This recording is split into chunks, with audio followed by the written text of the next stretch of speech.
Support for this episode of Trifles is brought to you by the Baker Street Journal, the leading publication of Sherlockian scholarship since 1946. Find them online at bakerstreetirregulars.com. And also by the generous support of listeners like you who choose to support us at Patreon for as little as $1 a month. Patreon.com/trifles. Welcome to Trifles, a weekly podcast about the Sherlock Holmes stories. It is, of course, a trifle, but there is nothing so important as trifles. Yes, the circle was red, the study was scarlet, and the Scot was glorious, but there are so many other details to pick apart in the stories. Pray, be precise as to details. You know the plots, but what about the minutiae? Have you ever stopped to wonder about the giant rat of Sumatra, the remarkable worm unknown to science, or the repulsive story of the red leech? You are very inquisitive, Mr. Holmes. It is my business to know what other people don't know. Scott Monty and Burt Wolder will have the answers to these questions and more in Trifles. The game's afoot. Episode 329, The Adventure of the Veiled Author. Hello and welcome to Trifles, the Sherlock Holmes podcast where we get into the details in the Sherlock Holmes stories. I'm Scott Monty. I'm Burt Wolder. And Burt, I sense a thinly veiled bit of mirth beneath your voice there. Oh, yes. Well, that's something you can always sense when I'm speaking, but I also have on the veil that my wife wore at our wedding. So I like to wear that bridal veil for a while, although it covers the microphone and muffles some of my aspirants, but I guess that's all right. How are your aspirants, by the way? Perhaps you can use it as a spit guard. Who knows? We will be talking about a piece of scholarship, a classic piece of Sherlockian scholarship. This is the third episode of the month, and the third episode of the month, for those of you who have followed along, is known as, it's a series called The Master's Class. And in this case, at least in this season, we are featuring one Sherlockian scholar / author each quarter, and it is a new quarter. April marks the new quarter. So we have a new author, and in this case, it is none other than Edgar W. Smith. We'll talk a little bit about Smith and his background, and more importantly, we'll be talking about this particular piece of writing and where it comes from. In the meantime, if you'd like the show notes to this episode, you can find them at ihose.co/trifles329, all lowercase, ihose.co/trifles329. That'll take you directly to our website where you can find links and read through other pieces of information related to this episode. You can also browse around, look through our back catalog there. You can sign up for email updates so you don't miss a new episode. And you can become a supporter of us on Patreon. Patreon.com/trifles will take you there. And all of our Patreon supporters are eligible for a drawing each month and each quarter, where we give away a back issue of the BSJ each month and an annual subscription to the BSJ each quarter. So check that out. And also, if you're a Patreon supporter, you get to listen to these episodes without ads, if that's something that appeals to you. We encourage you to do that, and also to make sure you mash that subscribe or follow button wherever you happen to be listening to us.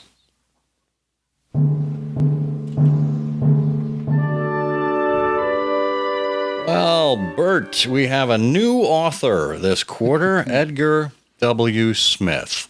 Why don't you help everybody understand just who Edgar was and why it is that we're considering him in this lineup of Sherlockian greats?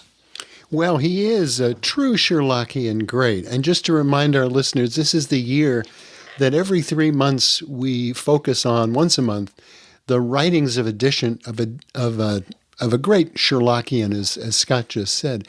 Edgar Smith had a unique role in the Sherlockian world and in the Baker Street Irregulars. He was born in 1894 and attended NYU's School of Commerce for a couple of years, and then became a secretary at J.P. Morgan. He was born in Connecticut. He joined the Army and served in World War I. And that's an important point when we get into The Adventure of the Veiled Author, because The Adventure of the Veiled Author takes a look at who really wrote the case of Sherlock Holmes most closely associated with the World War I, and that's his last bow. But after the war, Edgar worked for General Motors, and he had a variety of sales jobs and eventually became General Motors' director of overseas operations. He was actually an assistant to the general manager and did a variety of staff things. He was a writer, a speechwriter. He did public relations work. He was an expert on international trade, very involved in General Motors' overseas policy, because after World War I, the General Motors, which in those days was still a fairly new company, was interested in expanding their business outside the United States, and Edgar led that in one way or another until he retired from General Motors in the 1950s, in 1954. But his first connection to Sherlock Holmes was really reading Vincent Starrett's Private Life of Sherlock Holmes in 1936. And after that, he wrote to both Starrett and to Christopher Morley.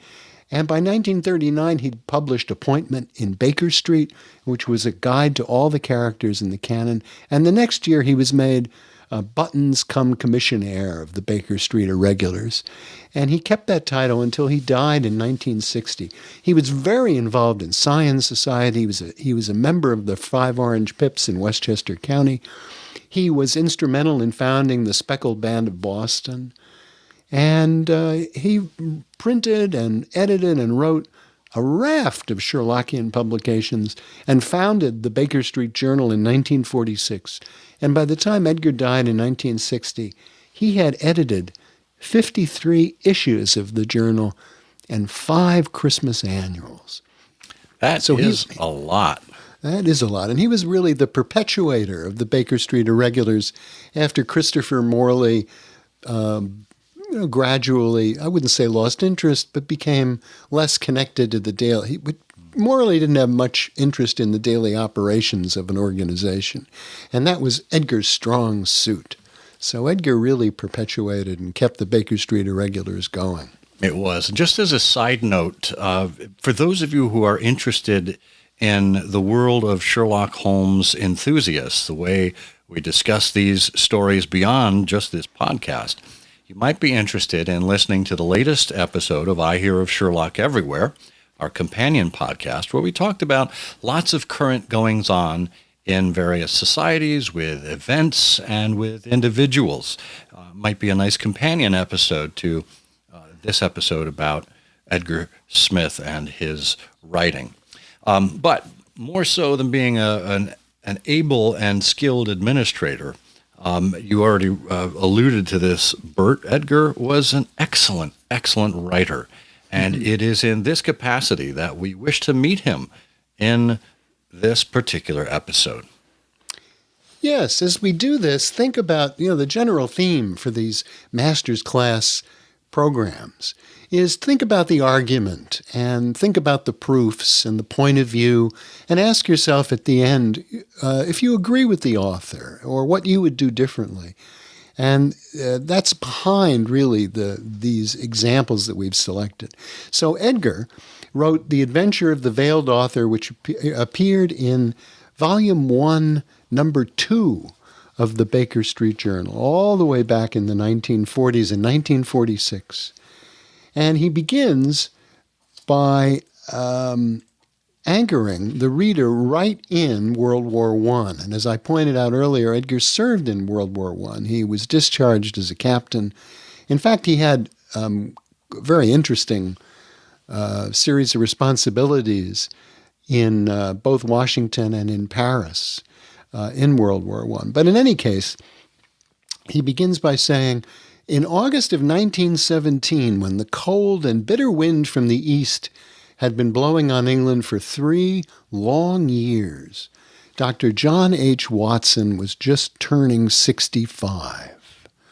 So this is where Edgar begins, and he then takes us Because, of course, in the case, His Last Bow, Holmes says to Watson at one point, "As to you, Watson, you are joining us up with your old service, as I understand." So Watson was intending, when Holmes and Watson met in this case, to offer his services back to the military as a physician. In any case, Watson is 65, and Edgar gets us right into the chronology, but the chronology in an interesting way. And Edgar says, we're never going to know exactly what Watson did in World War I, and we certainly hope that he was not wounded. But imagine our surprise, in one way or another, when in August of 1917, when the air was full of grimmer sounds and the September issue of The Strand came upon the streets, there was a new story. And we saw on the cover of The Strand magazine, "His Last Bow, the War Service of Sherlock Holmes." But when we take a look at the story, it is not written by Watson. Oh? Oh, and then, so Edgar looks back and he says, we had Dying Detective in 1913, and then we had The Valley of Fear in 1914 and 1915. So now it's 1917, and it's been 3 years since a Watson case has been published, and here's one that's not by Watson. And then, says Edgar, 5 more years would go by until Thor Bridge in 1922. So that's an 8-year gap, 1914 when The Valley of Fear starts to 1922, when we really hear Watson's voice. Because in 1921 there was The Mazarin Stone, but that was also not written by Watson. It was also sort of an anonymous author. Yeah, I mean, this is an interesting observation, an interesting grouping, too, because these non-Watsonian chronicles come very late in all of the canon. And, when we look at, as Edgar states, this story is supposedly about the war service of Sherlock Holmes, he says, but no, a closer examination of the happy pages revealed that this new tale of spy and spy and counter spy. So it's not Holmes going to battle, right? It is a spy story, and I think that's what separates this as something that is possibly non-Watsonian in its authorship. And I think that's the first clue that Edgar drops in terms of where he's going with this identification. Yeah, that's very well pointed out. So Edgar goes on and takes a look at this particular case and says, the evidence from internal sources, just reading this case, tend to deny Watson's authorship. I mean, more to the point that it's not in the voice of Watson. The evidence of the case, the style, he says, is not his. The method of treatment is at wide variance with the method Watson invariably employed. And the facts set forth as essential ingredients in this case could not possibly have been within the compass of his knowledge. Interesting. And so Edgar says, look, we're not going to spend any more time on the question of style. There are weaknesses and there are strengths. And, we don't really need to criticize the telling of the tale itself. But the issue, as Scott Scoop just pointed out with his comment about spycraft, the salient feature I think we should focus on is the revelation throughout the text of an intimate familiarity with the high statecraft of the realm and an equally intimate familiarity with the recent doings of Sherlock Holmes. And on neither count was Watson qualified to speak because, says Edgar, you will remember when Holmes and Watson settled down in von Bork's study, Holmes turns affectionately to his friend and says, "But you, Watson, I've hardly seen you in the light yet. How have the years used you?" So clearly they have not seen each other in a very long time. Well, who could have that level of familiarity with Sherlock Holmes? We will find out after we make you familiar with our sponsor. When you're looking for reference material regarding the Sherlock Holmes stories, the Baker Street Journal has been providing thoughtful articles since 1946. The topics range from the trifling to deep conundrums, but they all center around Sherlockian scholarship. And maybe you've been subscribing for years, or maybe you have yet to subscribe. But there's one resource that can make your research easier to do: the EBSJ. The EBSJ is an electronic copy of all the back issues of the Baker Street Journal from its inception in 1946 through 2011 in PDF format. That's 276 issues with more than 18,000 pages, spanning the old series to the new series, the Christmas annuals, all the way through 2011. It's entirely searchable, so you can find what you need in just seconds. Check out the EBSJ on BakerStreetIrregulars.com today. We're back. And if you recall, just before that sponsor read, we left you with a cliffhanger.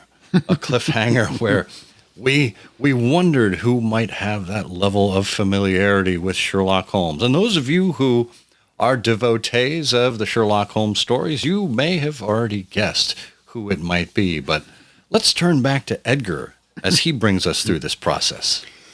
How could anyone, says Edgar, hope to know of the deep and complex pattern of events in which the master was enmeshed? How could a humble medical officer, even if he had entered active service again, speak with meaning and authority of the activities of a German spy who was engaged in plotting the downfall of the empire? We know that von Bork had been in Harwich 4 years before, and that he was a man who could hardly be matched among all the devoted agents of the Kaiser. No, says Edgar, it's not the old remembered pen of Watson which wrote this tale of high diplomacy and political intrigue. It was not the pen of any amateur in world affairs, or of a man who'd been long absent from the political scene. It has to have been the pen of someone who had the pregnant facts before him as he wrote, and who knew besides the crucial part in its unfolding that Sherlock Holmes had long been called upon to play. So who was it then who set this story down to celebrate Holmes's triumph in a new and exacting area of endeavor? It was no rank outsider, for neither the British government nor Sherlock Holmes would have tolerated such impertinence, and nor was it Holmes, because it doesn't match anything else we know Holmes wrote. It's someone who must have had an intimate knowledge and understanding of the confidential policy and procedure of the British Foreign Office.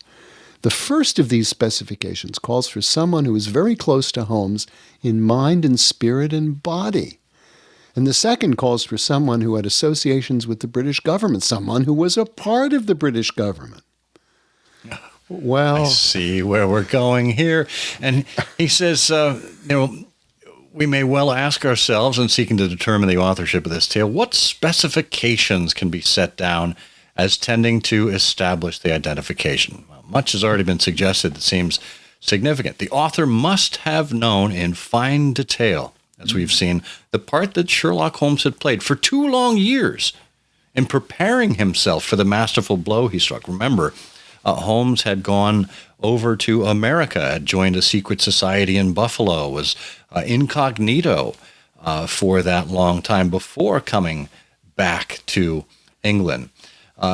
Edgar continues, he must have had a personal, intimate knowledge and understanding of the confidential policy and procedure of the British Foreign Office in those days of growing crisis, Oh, you know what? I'm sorry. I'm stepping on the narrative you just had here, Bert. But no, these are good I wanted to points. capture that first piece that Holmes was away, and there was someone who he had to work with to go away overseas for that particular assignment. Well, as von Bork says, when he first gets the glimmer of who Altamont really was, there was only one man. There was only one such man. We're led, says Edgar, irresistibly to the conclusion that man, the veiled author of his last bow, was Mycroft Holmes, the statesman, the recluse, the philosopher, whose specialism in government was omniscience, and who knew his brother as he knew himself.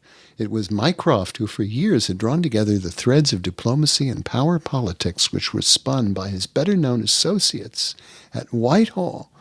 It was Mycroft who had been party to the secret of Holmes' travels in Tibet and other places more than 2 decades before, when everyone believed him dead.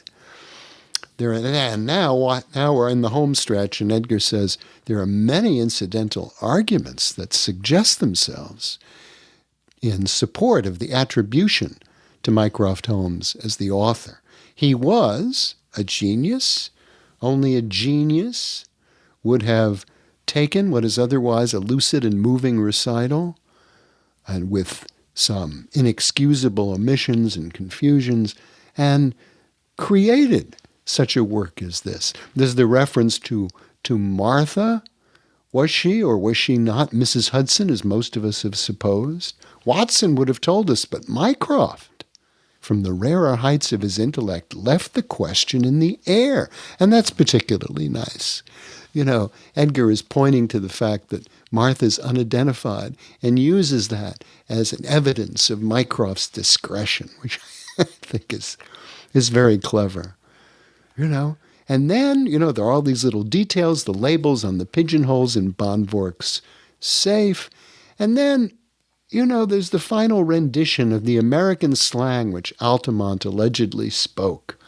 Well, here we see the hallmarks of a mind which clearly lacked the common touch, and to which all but the speech of Whitehall was a foreign tongue. Yes. And Edgar concludes, he said, we may be sure on many counts that it was Mycroft Holmes who wrote this tale. He shared, no doubt, the family prejudice against ranking modesty among the virtues, and he would therefore be prepared and even eager to glorify his brother's deeds on this unique occasion when he and he alone could do it. But in giving the story to the public, that all might hail the name of Holmes again, he would be moved as any man who would be occupied so exalted a place to temper pride with wise restraint. And I think that is that alone is worth noting, because Mycroft certainly was known for his discretion and his restraint. Recall also that one of the cases with which he is credited by Watson is the Bruce Partington plans.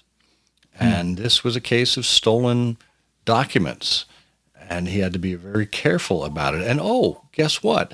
Those stolen documents also involved foreign spies. So again, we see the web continuing to weave around Mycroft in connection with these particular types of expertise and this particular type of personality. Yeah, it's really lovely. And the last point Edgar makes here, he says, the other thing you can note about his last bow is that the true identity of the author is never revealed or announced to the reader. Well, concealment of his own identity was Mycroft's natural and inevitable wish. And it's so, this very stamp of anonymity spreads his signature across the page. That is so apt, because remember the exchange in The Devil's Foot where Sterndale wondered how Holmes had tracked him, and Holmes said, I followed you. He said, I saw no one. He said, that's what you may expect to see when I'm following you. This is what we may expect to see when Mycroft authors a piece.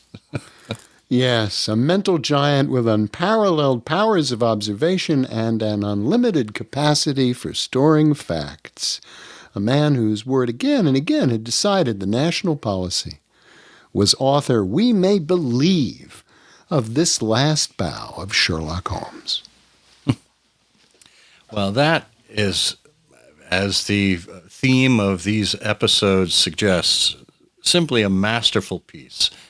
And I think Edgar's wonderful prose comes through once again, and his ability not only to convey a particular narrative to us, but in the musical and mellifluous way that he does it. Yeah. And Yep, go ahead. I was going to say, it makes me wonder, Mycroft at this point in his life would have been around 70 years old by the time this was published. About 67 when the action happened. It makes me wonder if in Mycroft's declining years, his retiring years, if he authored anything else that we don't know about yet. Oh, that is interesting. And that is just a trifle. It is, of course, a trifle, but there is nothing so important as trifles. Please join us again next week for another installment of Trifles. Show notes are available on SherlockHolmesPodcast.com. Please subscribe to us on Apple Podcasts and be sure to check out our longer show, I Hear of Sherlock Everywhere, where we interview notable Sherlockians and share news of the Sherlockian world. You've taken my breath away, Mr. Holmes. It's those busts again. Correct, Lestrade.